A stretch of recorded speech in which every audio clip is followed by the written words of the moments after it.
All right. I know I left you on a cliffhanger. Are you excited to find out what Campbell's taxonomy of performance is? This is the based on the basic principle that job performance is comprised of multiple criteria, right? So we're taking that into consideration. We've got this performance, the thing that we're going to try and measure or predict if it's a selection decision. So things that help to determine, just sort of like in general terms on any job, performance is determined in part by job specific task proficiency. Like, can you do those specific tasks that are relevant to the job? Okay.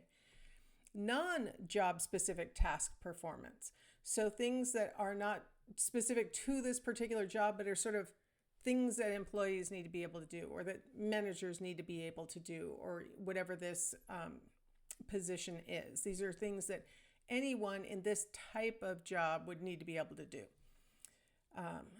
Might not even be in this type of job. It might be just generalized employee status or generalized manager status or whatever. Written and oral communication tasks contribute to performance. A lot of times when people are applying for jobs and they see that, good written and oral communication skills are one of the not preferreds but requireds, they oftentimes think, I'm applying for a job as a mechanic. Why do I need great written and oral communication skills? Well, guess what? You have to talk to the customers. You have to talk to your coworkers. You have to fill out forms to say what you did to work on this car. Next thing you know, oh my gosh, every job needs written and oral communication tasks to some degree or another, right? Demonstrating effort. Ooh, that's an interesting one. Notice what I wrote was demonstrating effort. It may not be your individual personal full effort, but you are demonstrating that you're putting effort. That's what I wrote down there. So let's hold on to that. Facilitating peer and team performance. So not just doing your own work, but helping to ensure that your peers are doing well and that the team is doing well. Okay, that's an interesting one. Being able to provide supervision, being able to receive supervision. That's another one. So supervision, I just sort of put as the general, but unless you own the company or the organization, more than likely you are being supervised by someone, and maybe you are supervising someone else. At the minimum, maybe the newest employee is looking to you for mentorship or something. So giving and receiving supervision. Maintaining personal discipline. That would encompass things like coming to work on time, completing tasks as assigned, not filling out fake paperwork, right? If the organization says no smoking at your desk, you don't smoke at your desk. All these things are part of that ability to maintain personal discipline. And then management or administration. A lot of jobs include some degree of administrative or managerial types of things. Like doctors are right now complaining a lot about how much administrative work they have to do because they have to fill out all these papers and do all these things. That's administrative work. I know I'm doing a lot of administrative work. It's gotten like worse and worse and worse over the past probably 10 years of how much administrative stuff that has become part of being a professor anymore. And it has to do with downsizing and has to do with flattened structures and has to do with a lot of things. But people who maybe don't construe their jobs as something that should require administrative bookkeeping and things like that, a lot of jobs are. So all of these factors, or some subset of these factors, are probably going into any job that a person might be holding. And that would help to determine how well they perform, the degree to which they can do these different tasks. So I circled job-specific task proficiency, demonstrating effort, and maintaining personal discipline as things that you would need for any job. No matter what that job is, you need to be able to do whatever that particular task is for that job. Let's think of something that maybe you could do as sort of like a pickup job. Maybe you found it on Craigslist and you're working under the table and it's just sort of a pickup job to make a little bit of extra cash. So maybe I see a lot of times it's like heavy, to me, it feels like heavy labor because I'm a professor and my hands don't like to get blistered. So heavy labor would be things like, I don't know, having to shovel gravel out of a pile and spread it out onto, this area that they're trying to put gravel on. Let's just say that's the job. Okay. So you need to be able to use a shovel. You need to be able to lift the weight of a shovel that contains gravel. You need to be able to accurately put the gravel down where it belongs and not fling it into the neighbor's windows and so on. Like, this is job specific task proficiency. Now, that person who is giving you whatever number of dollars that they've promised you for this task probably would like you to be demonstrating some effort. They probably don't want to come out every single time that they come to check on what's happening. They find you kicking back with your feet up and taking another break. They probably want to see you doing some effort. So even a job that's a pickup job, one off, I'm going to go shovel this pile of gravel for somebody who needs this done. They probably want to see some effort. They probably want to see that you're doing the job. And then maintaining personal discipline. You probably don't want to be doing things that would... I'm thinking of all sorts of crazy things that people do on the job. They probably don't want to come out and find you scrolling inappropriate things on your phone. And by inappropriate things, I don't mean non-work related. I mean like inappropriate things. They probably want you to maintain that kind of personal discipline. They probably don't want you hooting at the neighbors while they walk by. They probably want you to move the gravel and be done with it. They want you to show up when you said you were going to show up on that day. And they want you to continue working until you said that you would stay. These minimum things, even for a pickup job, right? A one-off type of job, these are the minimums. And any job is going to require this.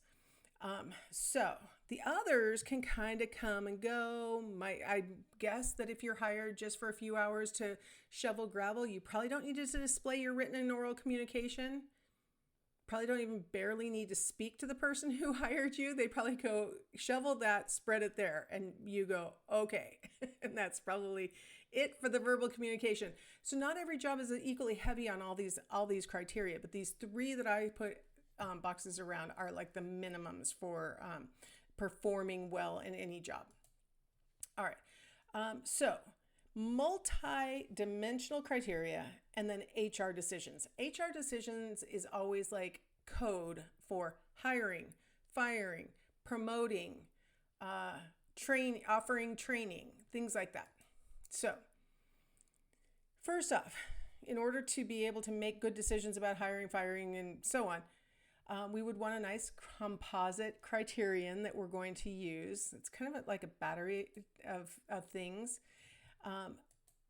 So in that composite criterion, we have some kind of weighting to the combination of the criteria. Like maybe written communication isn't weighted as heavily as maybe oral communication is, right? Like, because maybe much more often you need to be speaking to people rather than writing stuff down or writing stuff to people. So maybe we weight oral more heavily, or maybe we weight, personal time management and stuff like that more heavily than something else. So you can kind of weight it like that. But the idea is you take all these weighted things and it comes together to create a single construct.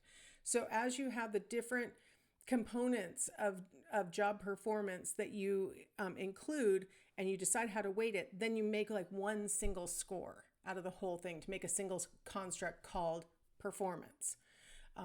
So if you want, you can have that unequal weighting like I mentioned, right? So you can have things contributing differentially. How do you decide on the weighting? Well, you get it from the organization's goals. Like, does the organization really value, sort of agreeableness really heavily? And they really want people to be upbeat and, my brain wants to say compliant, but that's probably not the word I want with regard to the clients. Like, the customer knows best kind of thing. Is that if the organization really values that, then you would want to have measures that really tap into what the organization values.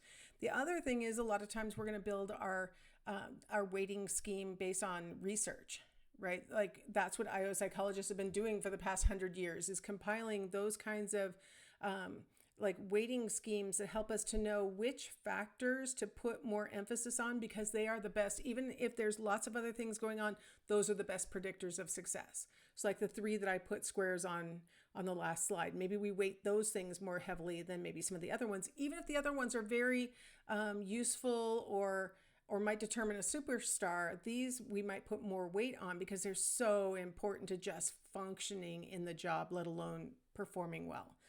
So research might help to point the IO psychologist towards the proper weighting for different things.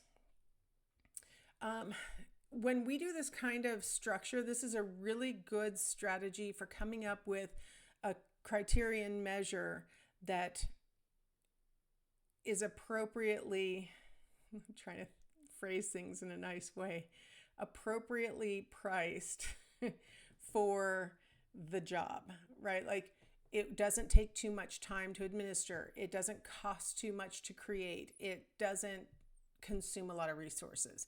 And a lot of times, I mean, it's hard to find an organization where economics is not an important factor. I mean, maybe if you're working for the federal government who, maybe can print some extra money to cover your costs. I don't know. Maybe. But even in that circumstance, you're usually given a budget and there's going to be like limitations on what you can do. So a lot of times this kind of multidimensional criteria approach with this weighting strategy is a really good way to achieve the goal without costing too much in time or money. All right, and then there are dynamic criteria. This is a different way to go about it. So measures that reflect performance levels which change over time. So we may be acknowledging with the dynamic criteria strategy that it's April and taxes are coming up, and so we're going to use different criteria for judging the certified public accountants than we use maybe in, let's say I don't want it to be in a 3-month period, so I think I could say July. Oh, that might be a tax window anyway. I'm not an accountant. So if you're an accountant and you're thinking, how dumb are you that you don't know when the quarters are? I work in the school quarters. So I want to say the end of June. So that would make July be dead. But I think July might be the end of the fiscal year. I don't know. But we might have different criteria depending on when it's tax time and when is one of the months that's off. And maybe we have different things that the CPAs work on when they're in the off months versus what they work on when it's a tax month. That's that's what I was trying to imply with that. So the validity of our predictors might be great during tax time and terrible during sort of a relaxed time. Or the validity of our predictors might be really accurate when a person's first hired, but after 5 years on the job, maybe our predictors are not working very well to determine who's good at the job and who's not as good at the job. So when we talk about deteriorating, we could mean in these smaller periods, and it could be even like a fluctuating thing, or we could be talking about across a person's time in that position. Here's a study from 2004 that examined NHL hockey players who had recently been promoted to captain. And what they found was that there was a relative increase in productivity as measured by the number of goals that they scored and the number of assists that they provided to people who scored goals. That literally when they became captains, they did start to perform differently than they had before they got promoted to captain. And so maybe we need different criteria for sort of rank and file hockey players versus the ones who've been promoted to captain, right?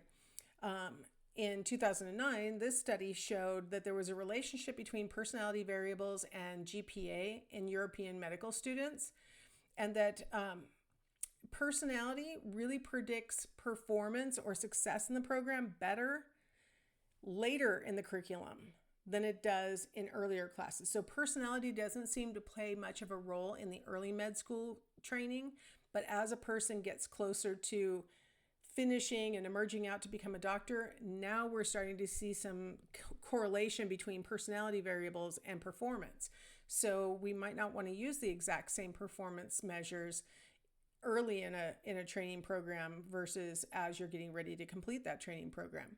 These are things to keep in mind, right? Because a person's performance may be dynamically affected by what's going on, where they are and what they're doing at that point in their job. So I think that's a really good time to break, and we will come back and talk about different types of performance criteria that can be used.